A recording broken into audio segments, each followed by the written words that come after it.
Someone sent me a question about an earlier video that I had done about meditation, and they said when they try to meditate, they can meditate for about 2 minutes and then that's it. They just can't sit still for that long. And that's quite understandable. And in fact, if you can do 2 minutes on a regular basis, that's a great place to start. So, don't worry about feeling that you can't meditate for very long. These things tend to be developed as abilities over time. So don't be discouraged, certainly.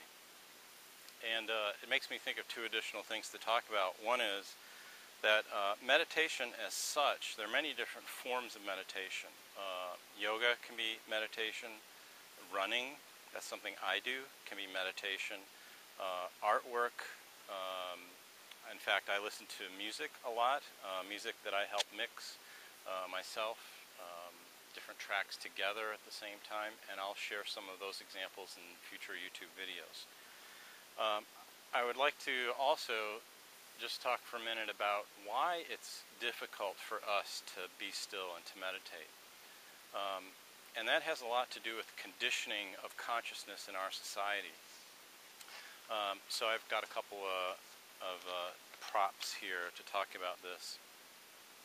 So this is actually a number chart, sort of. It talks about different kinds of numbers with, all numbers being natural numbers, and then that is a subset of integers, rational, and then real algebraic and real numbers.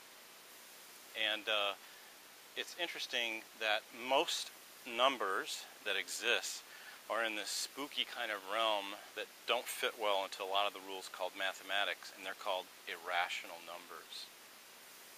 And the well-behaved numbers are the rational numbers. So in our society, we are conditioned and brought up through our education system and through the institutions to be rational, to be predictable, and to tune into well-defined, logical kinds of entertainment and information. TV is good, but these other things are illegal. So what I'm saying is that we're conditioned to live according to logic, and we're conditioned according to the mind. But when we go beyond the mind into the irrational, and irrational is not bad. Irrational means it doesn't always follow the mind, what the mind would say to do. We get beyond the mind, and the interesting thing is that most of the paranormal or superhuman abilities, things that people are waking up to, are in this area that's not logical. It's not logical to go out and try to attune to an earth doorway. It can just be an exercise of the mind, in which case you just maybe get some mental information about it. But when we're really trying to tune into the planet, we're trying to use this irrational, this arational part of our being. And it's beyond logic, it's beyond the mind, and it's in the realm of feeling and intuition.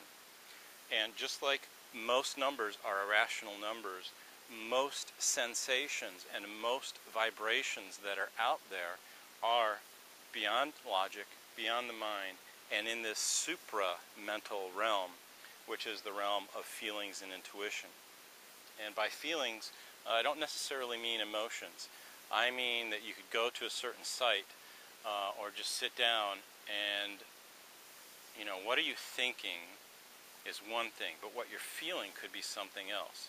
And most information that you get that is not immediately in front of you or that you can tune into are sensations or feelings, not physical, but just you have this feeling like you should call somebody or you should go to a certain place, and then you become still to receive information and something comes to you. That's in a feeling.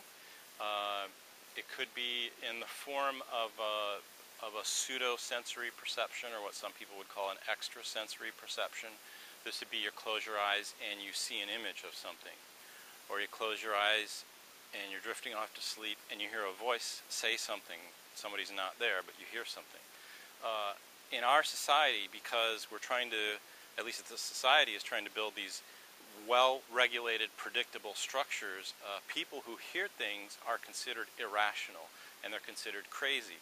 And when societies try to clamp down and make everything very regulated, like in a totalitarian state, then people who are irrational need to be taken care of. Glad we live in a free country, relatively speaking. So if you have trouble meditating, chances are, you're very strong in the mind, very strong with logic. You may have some abilities in terms of feeling and intuition, but it's this area that you will develop if you spend more time in meditation or doing things like Qigong. If you can't be still, what about doing some Qigong? Very slow motions. You can do it sitting or standing, and those would have a tendency to wake you up as much in similar ways as it would to sit down and meditate. Spring Forest Qigong is the one that I like. It's great for beginners, and it can really take you a lot of places too. So if you have trouble meditating, don't be discouraged. There are plenty of other ways. The fact that you have a desire means that you're trying to wake up. And I'll talk more about waking up and alternatives to meditation in another video. Thanks.